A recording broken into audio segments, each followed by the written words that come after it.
राजस्थान में बीजेपी कार्यकर्ताओं और नेताओं के बीच बगावत खत्म करने के लिए बीजेपी के राष्ट्रीय अध्यक्ष जेपी नड्डा ने मोर्चा संभाल लिया है।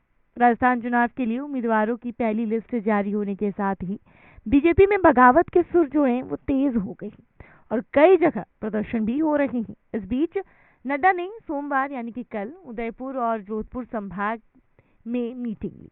वह पार्टी के पदाधिकारियों के साथ अलग अलग नेताओं और कार्यकर्ताओं से मिले।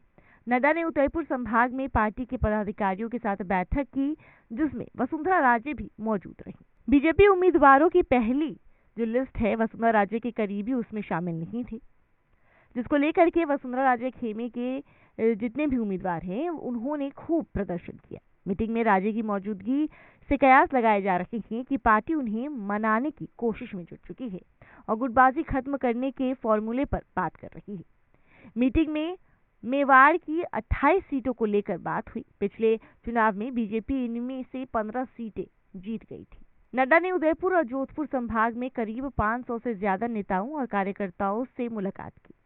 इनमें पार्टी के पूर्व सांसदों, पूर्व विधायकों से लेकर के अलग अलग मोर्चों के पदाधिकारी भी शामिल थे।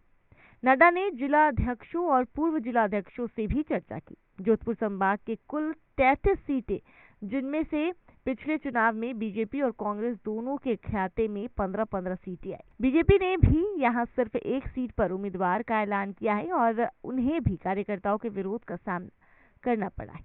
बीजेपी को उम्मीद है कि नाराज कार्यकर्ताओं और नेताओं को मना लिया जाएगा। बीजेपी के एक नेता ने कहा कि टिकट न मिलने पर नाराजगी स्वाभाविक है, लेकिन पार्टी उन्हें मना लेगी और सभी को मिलकर चुनाव लड़ने का मौका मिलेगा। राजस्थान में 25 नवंबर को चुनाव होने हैं और बीजेपी की पहली जो लिस्ट है वो सामने आ चुकी है, जिसके बाद से बीजेपी में अंदरूनी लड़ाई शुरू हो चुकी है और अब प्रदर्शन जो है वो सड़कों पर आ चुका है। कांग्रेस बीजेपी दोनों टिकट बंटवारे की समस्या से जूझ रहे हैं। गुटबाजी और टिकट वितरण के बाद असंतोष से दोनों दलों को चिंता है।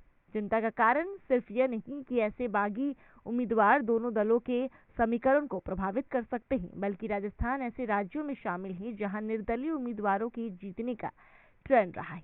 यही कारण है कि दोनों दल पूरी ताकत से इस असंतोष को दबाने की कोशिश कर रहे हैं। टिकट न मिलने पर जहां नेता पाला बदल सकते हैं, वहीं कई नेता निर्दलीय भी चुनाव लड़ सकते हैं। इस बात की चिंता कांग्रेस बीजेपी दोनों को ही सता रही है। बीजेपी पहले से ही पार्टी के भीतर नेताओं की गुटबाजी झेल रही है और ऐसे में बागियों का संकट उसके चुनावी समीकरणों को बिगाड़ सकता है। इसलिए पार्टी के सीनियर नेताओं ने बागियों को संभालने के लिए अब कमर कस ली है। आपको बता दें कि 25 नवंबर वो तारीख है जब चुनाव होने हैं। उससे पहले बीजेपी की ओर से पहली जो लिस्ट है वो सामने आ चुकी है। लिस्ट सामने आने के बाद से ही राजस्थान बीजेपी में अंदरूनी लड़ाई हो रही है, जिसको संभालने के लिए जेपी नड्डा खुद मीटिंग कर रहे हैं और संभालने की तमाम कोशिश कर रहे हैं।